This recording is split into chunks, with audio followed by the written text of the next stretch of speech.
여러분 안녕하세요. 실전 부동산 고고 진행의 김우연입니다.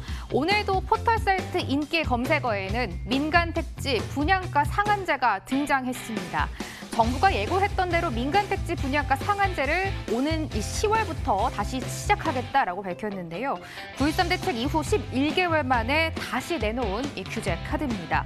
이에 서울의 재건축 재개발 정비사업 조합들이 분양 일정을 10월 전으로 앞당겨서 규제 직격탄을 피하겠다라는 전망까지 나오고 있는 상황입니다. 또 한 번 서울을 넘어서 부동산 전체 시장을 흔들 메가토급 이슈가 우리를 기다리고 있습니다. 오늘 순서 정말 중요합니다. 앞으로 어떤 변화가 생기고 우리는 어떻게 대응해야 하는지 저희가 모두 도와드리겠습니다. 함께해 주시죠. 출발합니다.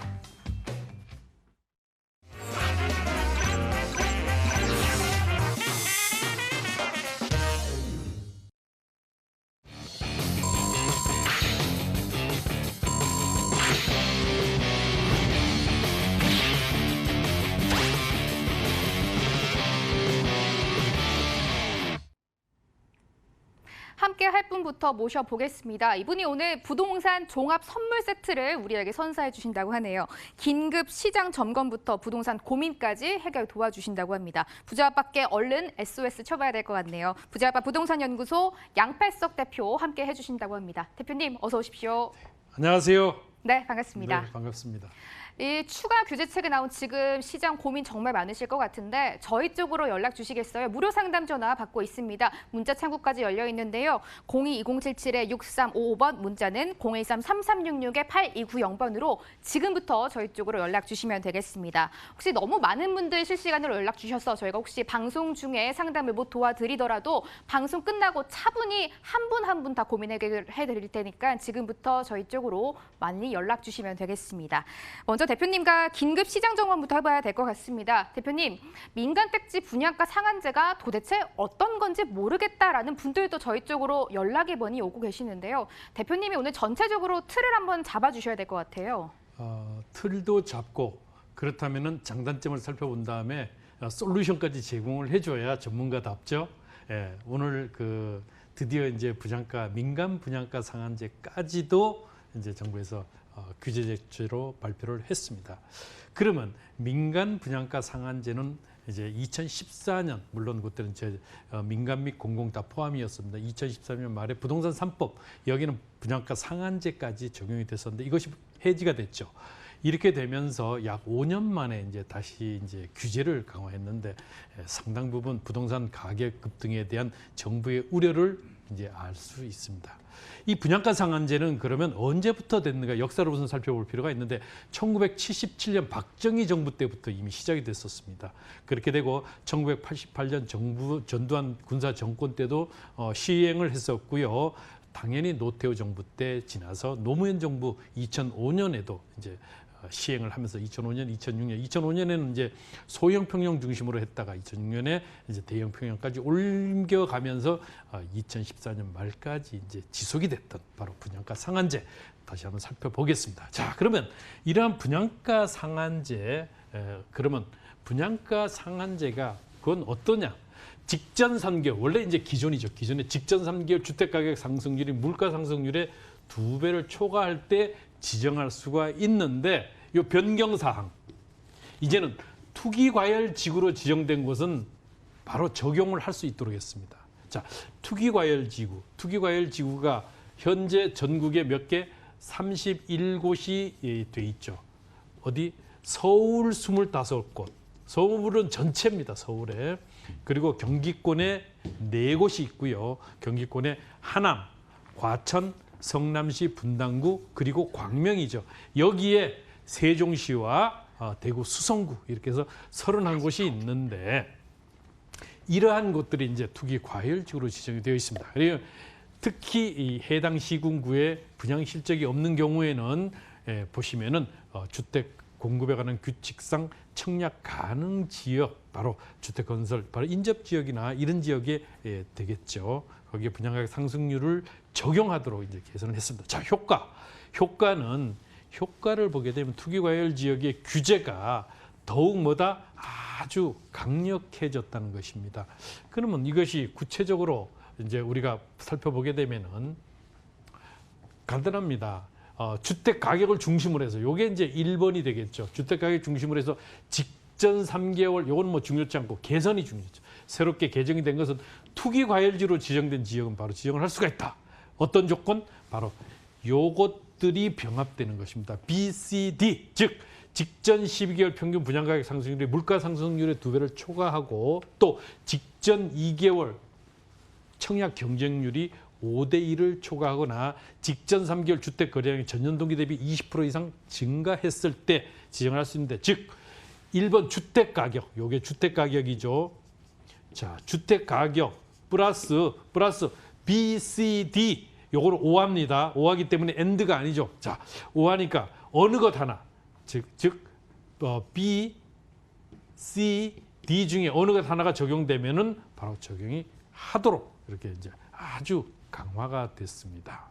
자, 이렇게 상한제가 적용이 될 때 기존의 또 변경 이런 효과를 살펴보게 되면은 입주자 모집 승인 신청 전에는 분양가 상한제 적용 불가의 이제 관리처분 인가 재개발 지역이 있습니다. 재개발 지역이 있으면 관리처분 인가를 이제 보통 승인 인가를 받게 되면 2주 철거 후에 일반 분양을 한 다음에 이제 그 준공 후 입주를 하게 되는데 분양가 상한제 적용이 왜냐하면 관리처분 인가에는 뭐냐면 조합원들에 대한 이 예를 들면 해당 구역의 조합이 실제로 조합원 분양가와 일반 분양가를 전부 합산해서 총량 규모에서 바로 지출이 되는 공사비라든가 기타 뭐 부대비를 전부 공제하고 실질적으로 제로를 만들어야 되거든요. 그래서 청산 과정에서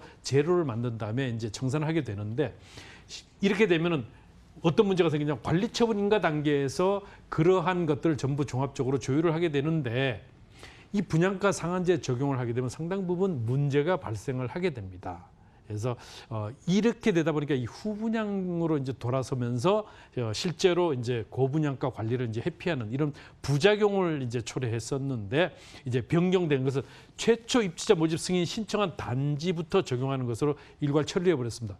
이렇게 되면 상당 부분 이제 난감하죠. 난감한데 여기는 일반적으로 여기 핀셋 규제 정책이라 그래가지고 그 도입 배경을 살펴보게 되면은 실질적으로 현재 재건축이라든가 재개발 단지를 이제 해보면 약 80개, 그다음에 관리처분 승인 단지가 보통 60개 정도 해서 140개 단지에 약 13만 8천 세대가 이제 적용되는 이 단지들을 중심으로 해서 이제 규제를 펴는 것이다라고 보시면 되겠습니다. 효과는 특히 재건축이죠. 그리고 이제 재개발 입주자 모집 승인 대기 중인 단지들도 적용이 가능하도록 되어 있습니다. 그러니까 적용을 한다가 아니고 가능하도록 되어 있다. 이 부분을 이제 유념하시라. 수도권 분양가 상한제 주택 전매 제한 기간이 첫 번째는 바로 이러한 상한제를 적용하는 시기. 그 다음에 두 번째는 전매 제한 기간을 둬서 이중의 장치를 이제 발휘하도록 하고 있는데 현행은 공공과 민간이 다르죠. 뭐냐면 공공 같은 경우는 투기과열 지역에는 공공은 8년까지 이제 전매 제한이 되는데 민간은 4년까지밖에 전매 제한이 적용되지 않았었고 그 외 지역은 뭐 당연히 8년이고 약 4년 똑같은데 요건 실제로 분양 가격의 경중에 따라서 높고 낮음에 따라서 이제 1년 6개월부터 4년까지 민간, 공공은 3년부터 8년까지 그 외 지역은 있었는데 투기 과열 지역은 조금 달랐죠. 지금 공공택지와 민간택지 개선한 내용을 보게 되면은 공공택지가 10년까지 돼 있습니다. 10년. 자그마치 10년까지 이걸 지웠다 다시 한번 해야 보기 좋죠. 10년까지 전매 제한이 이루어집니다. 어디에? 투기과열 지역인 경우. 투기과열 지역은 어디다? 서울의 25개 구는 모두 투기과열 지구다. 그리고 경기도권에 4개가 있죠. 과천, 성남 분당, 하남 광명시입니다. 기억해 두십시오. 자, 이들 지역. 그러면 민간에서도 마찬가지로 최대 10년까지 전매 제한을 두겠다. 투기 과일 주겠다. 그 외에는 아직 규정이 되지 않고 있습니다. 그래서 여기 투기 과일 지역에는 그렇게 강한 조치를 할 수 있도록 했다. 이것이 이제 굉장히 중요하죠. 좀 전에 보다 분양가 상한제를 적용하는 적용 시점을 말씀을 드렸고, 그러면 적용을 했으면 언제까지 전매 제한을 둬서 이중에 규제를 쓰므로 해서 빠져나가지 못하도록 정말 이렇게 촘촘하게 하게 되는데요. 이들 지역들이 그럼 관련 규정을 좀 살펴보겠습니다. 이러한 관련 규정을 보게 되면은 전매 제한 예외 사유 물론 있습니다. 우리가 이제 많은 사람들이 보면은 예외 사유를 잘 기억을 해두셔야죠. 생업 질병으로 결혼으로 이제 이전하는 뭐다 생업 질병 취약 결혼으로 이제 수도권 이전 외 지역으로 이전하는 경우, 그다음에 상속주택은 당연히 이제 제외가 돼야 되고 2년 이상 해외에 체류해야 되는 경우, 이혼, 그다음에 이주 대책, 바로 이제 개발에 대한 이주 대책용 주택으로 이제 하는 경우, 채무 이행에 따른 경고매 뭐 당연히 적용이 예외가 돼야 되는 것이고, 또 배우자에 대해서 증여하는 경우, 자 이렇게 될 때 예외 사유가 된다. 그리고 이런 예외 사유가 아니고 그냥 그대로 이제 이런 매입을 하는 것은 전매 제한 기간 내에 그 이행을 하지 못했을 때는 매입을 하겠다. 어디서 LH에서 매입을 해서 이제 그 무주택자들이라든가 아니면 주택 공급에 대한 이 조절 그 방법으로 이제 활용을 하려고 그런 겁니다. 이 불법 전매 시의 처벌은 3년 이하의 징역이나 이익이 3배에 해당하는 금액 이하의 벌금을 부과하니까 매우 중과적인 것인데요. 불가피한 사유로 이제 주택을 매각하는 경우는 LH에서 사겠다. 그래서 이러한 것은 이제 바로 좀 전에 말씀드렸다시피 임대주택으로 공급하거나 아니면 필요시에 수급 조절용으로 활용할 그런 예정이 되겠습니다. 민간 택지도 의무 기간 적용을 이제 검토를 하고 있는데, 거주 의무 기간에 대한 이 부분은 현재 공공은 최대 5년 이렇게 거주 의무 기간을 적용하는데, 현재 그 민간에는 그런 것들이 없습니다만 이제 이것을 적용을 검토하고 있다. 후분양 가능한 건축 공정 기준을 강화를 한다는 겁니다. 즉 후분양이 일반적으로 보면은 골조 공사가 50~60% 진행이 됐을 때, 즉 지상층이 3분의 2 정도 골조가 됐을 때 이제 분양을 할 수 있는데, 변경 80%까지 높이겠다. 80% 높이고 또 연대 보증이 또 필요하다. 그렇기 때문에 아주 강화를 하겠다. 그렇게 되면은 주택개발사업자의 수익성 악화와 다량 공급이, 즉 이건 뭐예요? 공급 제한입니다. 공급 제한. 과연 이것은 저는 아주 부작용이 더 클 것으로 우려가 되지만 어쨌거나 이런 기준들을 강화를 하겠다. 시행시기 및 시행 지역은 언제? 바로 10월 초에 공포해서 바로 시행을 할 예정입니다. 예정. 그래서 일부 단지는 빨리 이전에 이제 이러한 분양 신청을 마무리 짓겠다고 하는 단지들도 나타나고 있죠. 주거정책심의위원회에서 시장 상황을 종합 고려하여 별도로 진행할 예정인데요. 현재 주택과 투기과열지구로 지정되어 있는 25곳 지방 포함해서 31곳을 이제 바로 동시에 지정하는 것이 아니고 바로 주거정책심의위원회에서 지정하게 되겠습니다. 이 적용 배제 같은 경우는 뭐 그게 저기는 아니고요. 그렇다면 중요한 것은, 자 이러한 것들이 이렇게 있어. 그래 어떻게 할래? 그러면 어떠한 것들이 나타나는가? 장점과 단점을 살펴보겠습니다. 특히 장점.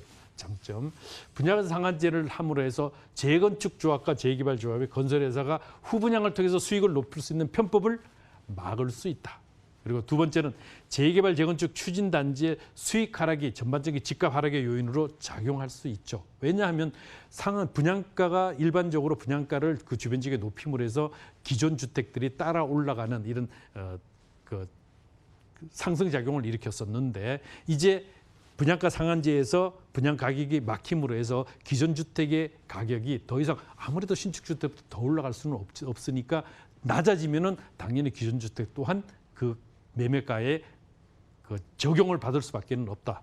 영향을 받을 수밖에 없고요. 또 심사위원회를 통한 공정하고 합리적인 이런 가격. 왜냐하면 현재 건축비라든가 이런 부대 비용들에 대한 이런 객관적이고 공정한 이런 심사들이 민간주택 단지들은 조금 이제 허술했다고 볼 수 있는데 이 부분을 강화를 통해서 이제 조금 더 객관화하고 투명화하겠다는 것이죠. 이런 장점이 있는 반면에 단점을 한번 살펴보겠습니다. 단점은 신규 분양 가격의 하락이 기존 주택값의 하락으로 이어질지, 물론 지금 좀 전에 제가 말씀드렸다시피 이런 그 분양가 상한제가 적용됐던 역사를 살펴보게 되면은 그 적용이 효과가 있었던 때가 있고 또 그렇게 큰 효과를 발휘하지 못했던 때가 있습니다. 이 분양가와 상한제, 분양가 시세의 격차가 이제 시세 실제로 확대가 됐을 때가 문제가 되는 거죠. 왜냐하면 자 보십시오.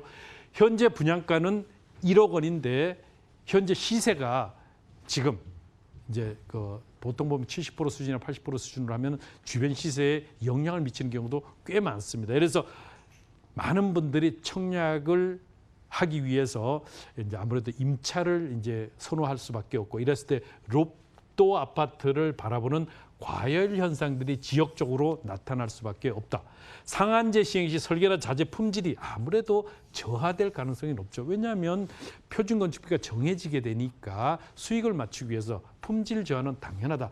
그리고 전셋값이 왜 로또에 당첨되기 위해서 집을 살 사람이 안 사고 전세를 살게 되니까 임대가가 상승할 이런 가능성이 굉장히 높고, 그리고 공급 부족이 되는 거죠. 왜냐하면 수익이 안 나니까 공급이 안 됩니다. 이렇게 되면은 공급 부족으로 집값 상승, 공급 부족으로 인한 집값 상승. 서울은 특히 2021년부터 공급 부족 현상에 시달릴 것으로 예상이 되는데, 이렇게 될 때 그런 현상들이 더욱 가중된다. 이렇다면 우리는 어떻게 할 것인가? 투자 전략이라는 측면에서 바라보면은 조금 다르죠. 왜냐하면 장점과 단점을 알았어. 그러면 거기에 따른 우리가 투자의 전략들을 세울 필요가 있는데, 실수요자 및 무주택자는요, 청약 통장을 당연히 왜 로또 당첨이 돼야 되잖아요. 로또 당첨. 뭐예요? 아파트 로또 당첨이 돼야 되니까 당연히 활용을 해야 됩니다. 그래서 특히 시세 차익이 높을 것으로 예상되는 곳에 뭐다 집중을 해야죠. 이러면 더더구나 전문가들의 어떤 그 조언들이 필요할 것입니다. 분양가 상한제 적용 대상에서 제외되는 주택에 관심을 가지셔야죠. 지역적으로 이러한 부분들이 나타난다면 우리가 빠져나가는 지역들에 대한 빠져나가는 적용 대상이 아닌 것에 상당 부분 집중을 해야 됩니다. 도시형 생활주택 및 30세대 미만의 소규모 주택, 이렇게 되면 어떻게 된다? 바로 소규모 재건축이라든가 또 자율주택 정비사업, 가로주택 정비사업이 상대적으로 인기를 끌 것으로 예상됩니다. 물론 소규모 재건축 또한 초과이익 환수제의 적용 대상이긴 합니다만은, 그렇게 돼도 30세대 미만 소규모 주택인 경우는 이 부분을 빠져나갈 수 있는 여러 가지 절차가 있기 때문에 이 부분을 우리가 활용을 해보자. 그다음에 전세가 급등 예상 지역에 소액으로 투자하는 것도 하나의 방법일 수 있습니다. 그렇기 때문에 이러한 부분들을 우리가 잘 살펴봄으로 해서 투자의 포인트, 그리고 마지막으로 수익형 부동산 쪽에 한번 눈을 돌려볼 수 있는 이런 투자 전략을 통해서 어떻다? 부동산 투자의 성공을 이룰 수 있는 방법들이 제시가 될 수 있겠습니다. 너무 염려하지 마십시오. 네, 부자 아빠가 오늘 긴급 시장 점검으로 민간 택지 분양가 상한제 잘 참고해 보시고요. 또 투자 전략까지 챙겨 주셨습니다. 내용들 들어보시고 혹시 궁금한 점 생기시면 저희 쪽으로 지금 바로 연락 주시면 되겠습니다. 1부는 여기서 마무리하고요. 저희는 잠시 후 2부로 다시 돌아올게요.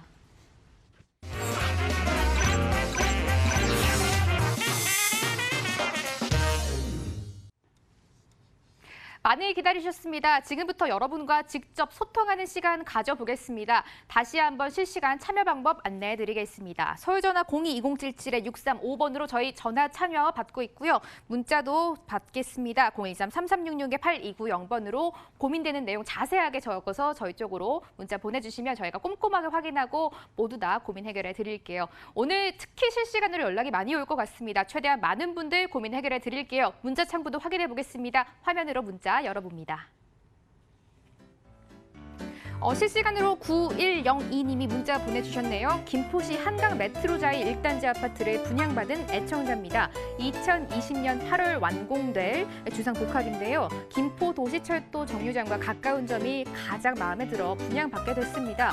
투자적인 측면에서 제가 잘한 걸까요? 아파트 분석 꼭 듣고 싶습니다. 라고 실시간으로 저희에게 문자를 보내주셨습니다. 실시간 문자 첫 번째 시청자님 만나봤는데요. 일단 애청자라고 하셨네요. 감사드리고요.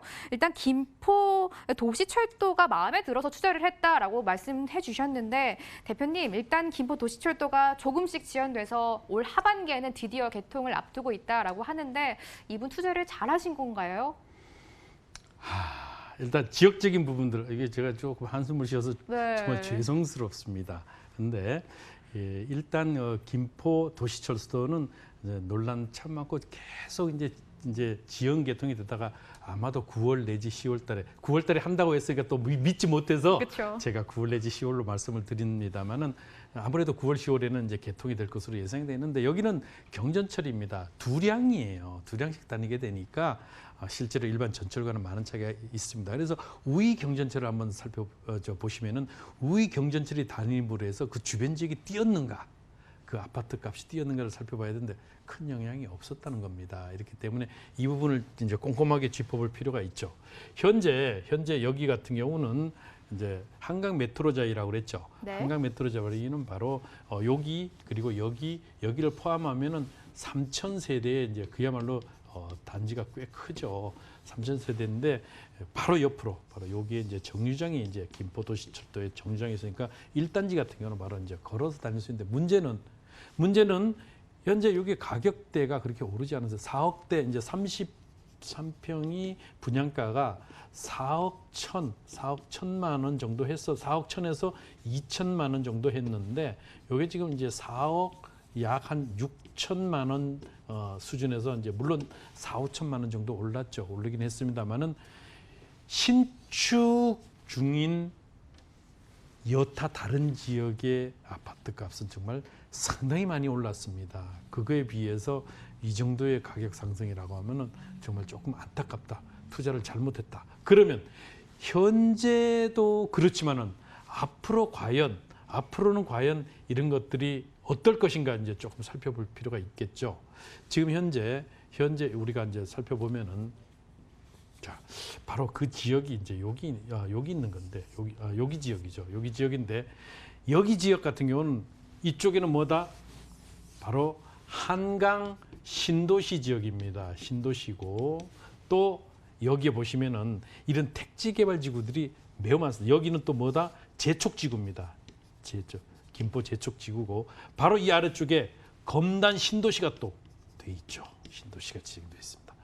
여기에 조그마한 3,000세대 단지가 있는데 두 가지의 이제 이슈는 물론 호재는 있습니다. 첫 번째 이제 그 호재라고 하면은 호재를 살펴보면은 첫 번째가 한강 시네폴리스 산단입니다. 원래는 여기는 이제 여러 가지의 문화 콘텐츠들을 전부 해서 정말 그 한류를 이제 주도하는 이런 산업을 키우려고 했는데 결국은 산업단지로 이제 해서 약 34만 평이 이제 본격적으로 이제 개발이 진행이 됩니다. 그래서 이제 본계약을 체결했고요.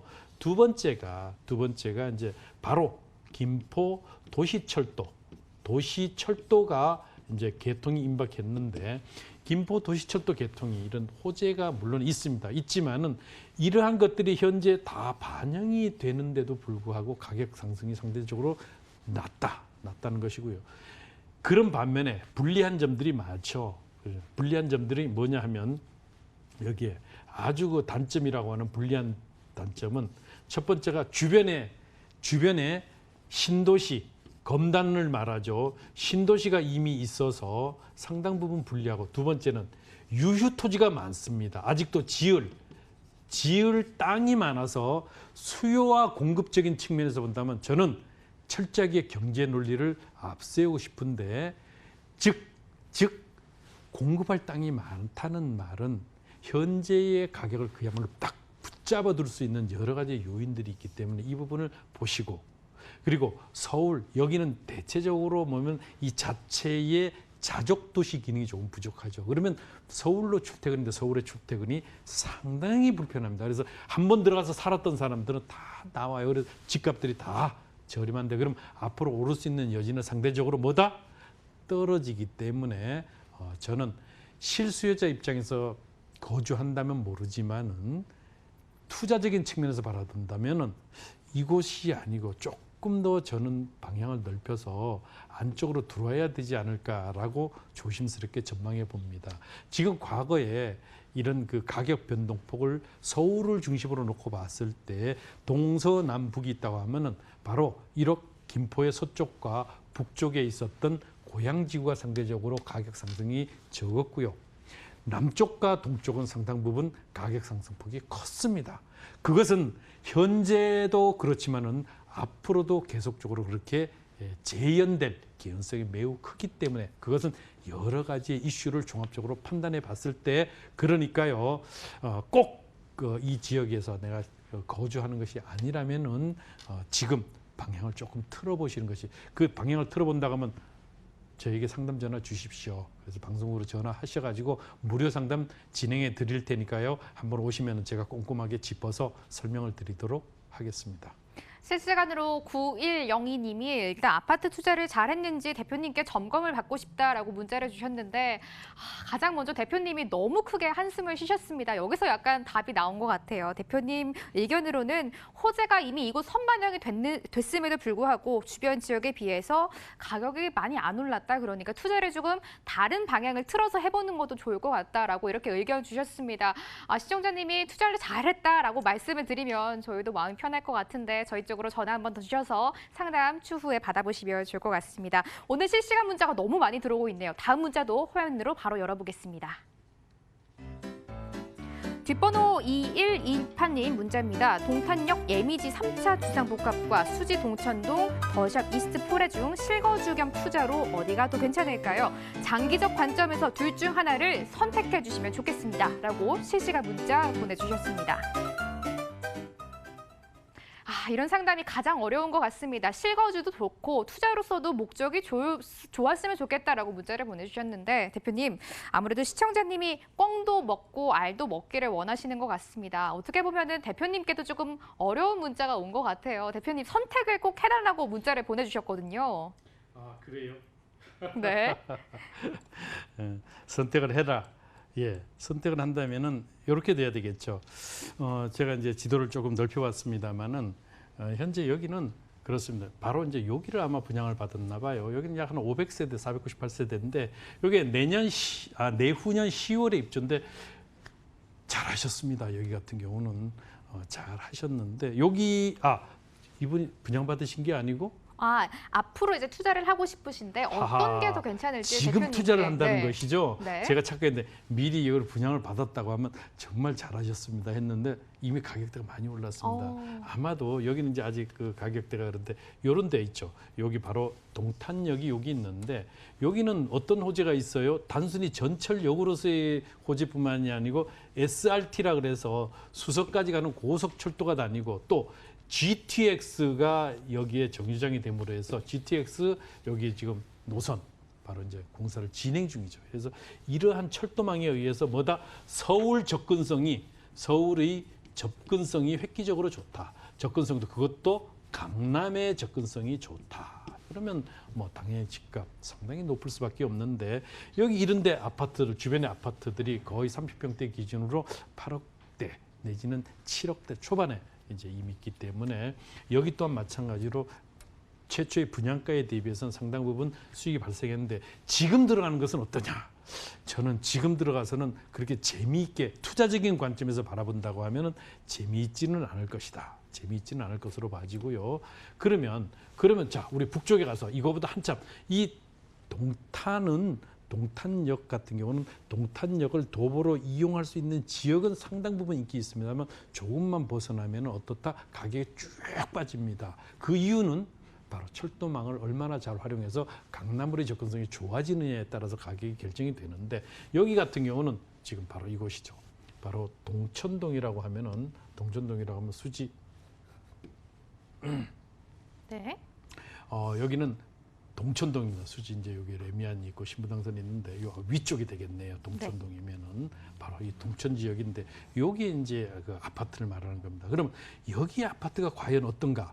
지금 동천 지역 같은 경우의 아파트는 요걸 조금 제가 지도를 조금 넓게 봐야만 이제 좀 편합니다. 네. 편한데 그건 왜? 이 지역이 어딘가를 보셔야 되니까 바로 여기죠. 동천역이 있고 바로 이 주변 지역에 여기에 이제 아파트를 하는 것이 어떠냐 그런데 여기 또한 마찬가지입니다. 여기 이미 최초에 분양을 하고 나서 입주가 임박해 있습니다. 내년 3월 정도 입주인데 이렇게 되면 여기 또한 마찬가지 이미 가격대는 7억대로 올라갔습니다. 이것을 내가 사는 것이 좋으냐 나쁘냐? 투자의 관점은 지금이 아닙니다. 저는 이 두 곳 다. 자, 첫 번째 동탄에 있는 아파트. 두 번째 바로 이 수지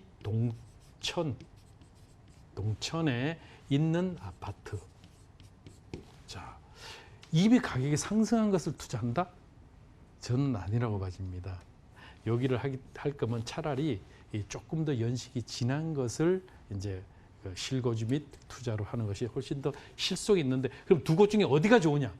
그것은 내가 직주 근접, 즉 직장이 어디 있고 생활 경제권력이 어디에 있느냐에 따라는데 만약에 서울에 있다고 하면은 당연히 동탄, 바로 강남에 있다고 하면 동탄을 하셔야 되고요. 서울의 여타 지역에 있다면 이 동천이 나을 겁니다. 그런데 주변 지역, 제일 중요한 것이 주변 지역이죠. 이 주변 지역의 것을 살펴본다면 편의시설이라든가 앞으로의 어떤 여러 가지 이슈를 보면 동탄 신도시가 지금 이쪽에 단순히 이런 개별 어떤 그런 그 아파트 택지보다는 훨씬 더 미래 가치가 높다. 즉 동탄 쪽이 훨씬 더 낫다고 말 수 있겠습니다. 일단 실시간으로 두 번째 시청자님 만나봤는데 굳이 둘 중에 부자 아빠가 하나를 선택하자면은 동탄 쪽으로 조금 더 마음이 기울 것 같다라고 선택을 해주셨습니다. 시청자님 참고해 보시고요. 궁금한 점 생기시면 저희 쪽으로 연락 한 번 더 주시기 바랄게요. 세 번째 문자도 바로 만나보겠습니다. 화면으로 가보시죠. 뒷번호 1515님 문자 보내주셨네요. 고덕 국제신도시 투자하고 싶습니다. 신규 아파트 단지가 많이 들어서고 있는데 저는 그중에서도 서정리역 인근 고덕 8학원 아파트가 눈에 띄더라고요. 대규모로 주택단지가 만들어지는 지역이라 투자 가치가 높을 것 같다라는 생각 드는데 전문가의 눈엔 어떨까요? 라고 실시간으로 문자 남겨주셨습니다. 1515님 문자로 열어봤는데요. 일단 고덕 국제 신도시에 관심을 가지고 계시다라고 했고 부자 아빠의 의견이 궁금하다라고 문자 보내주셨습니다. 대표님 어떻게 보세요? 네, 먼저 시간이 그렇게 많지 않으니까 별도로 좀 더 상세하게 상담을 받으실 분들은 저희 세미나에 오시거나 아니면 별도로 방송으로 상담 전화를 요청하십시오. 지금 여기 같은 경우는 고덕 국제 신도시는 제가 참 좋아하는 곳 중에 하나입니다. 고덕 국제 신도시를 살펴보게 되면은 잠깐만요. 네. 고덕 서정리역 인근의 고덕 8학원 아파트를 네. 눈에 띄우셨다라고 문자를 보내주셨습니다.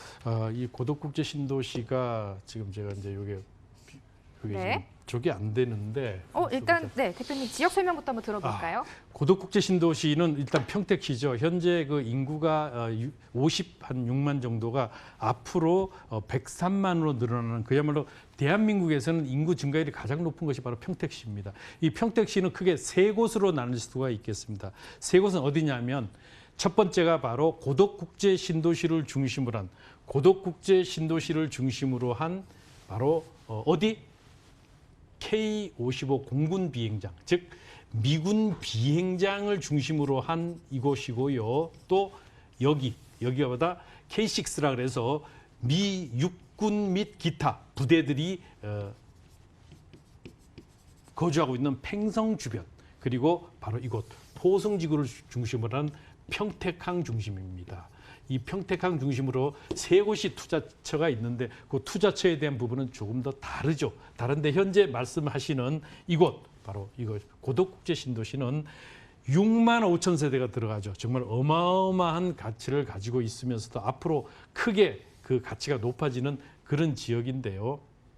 네. 그런 지역인데 지금 그곳이 아니고요. 이 고덕국제신도시는 현재 8학원 아파트 같은 경우는 4억대입니다. 4억대 초반, 즉 4억 3천, 4억 4천 정도 지금 입주 중인데 최초의 분양가는 4억 1천, 2천. 그러니까 보통 3, 4천 정도의 지금 프리미엄이 이미 형성이 돼 있죠. 고덕국제신도시에 바로 이곳은 삼성전자가 있습니다. 삼성전자가 있고 요번에 한 곳은 바로 여기에 1차 부지가 요게 파라곤이 여기에 위치해 있는데 고덕국제 신도시를 전체적으로 싸고 보면은 현재 시범 단지에서 파라곤이 가장 인기 있는 지역 중에 하나다. 현재 4억 한 2, 3천 정도면 들어갈 수 있는데 요 주변에 소사벌 지구가 3억대 초반이고 다른 지역에 비해서 가격대에 대한 상승, 즉 평택시에 있다고 하면은 경쟁력이 있고요. 또 삼성전자라든가 여타의 앞으로 신도시급 규모 6만 5천 세대가 들어오면 그 가치는 지금보다는 상당 부분 커질 것으로 예상이 되니까 지방에 거주하신다면 실수요 플러스 투자로 여기는 괜찮다라고 정의해 드릴 수 있겠습니다. 평택에 관련된 이 좀 더 상세한 부분은 제가 드릴 말씀이 너무 많음에도 불구하고 시간 관계상 줄여야 되겠습니다. 오늘 실시간 상담은 여기까지 하겠습니다. 너무 많은 분들 연락 주셨는데요. 저희가 실시간으로 다 연결해드리지 못해서 너무 죄송합니다. 무료 세미나를 그래서 준비해놨습니다. 화면으로 저와 함께 가보시죠. 양팔석 대표의 무료 세미나입니다. 주제는 빅데이터로 분석하는 서울유망투자처입니다. 매주 수요일 오후 2시 신논현역 3번 출구 거평타운 2층에서 여러분 참여 기다리고 있겠습니다. 02-2077-6355번으로 전화를 꼭 주시고 참석해 주시면 되겠습니다. 너무 아쉽지만 양팔석 대표와는 여기서 인사 나눠야 될 것 같습니다. 대표님, 오늘 말씀 너무 고맙습니다.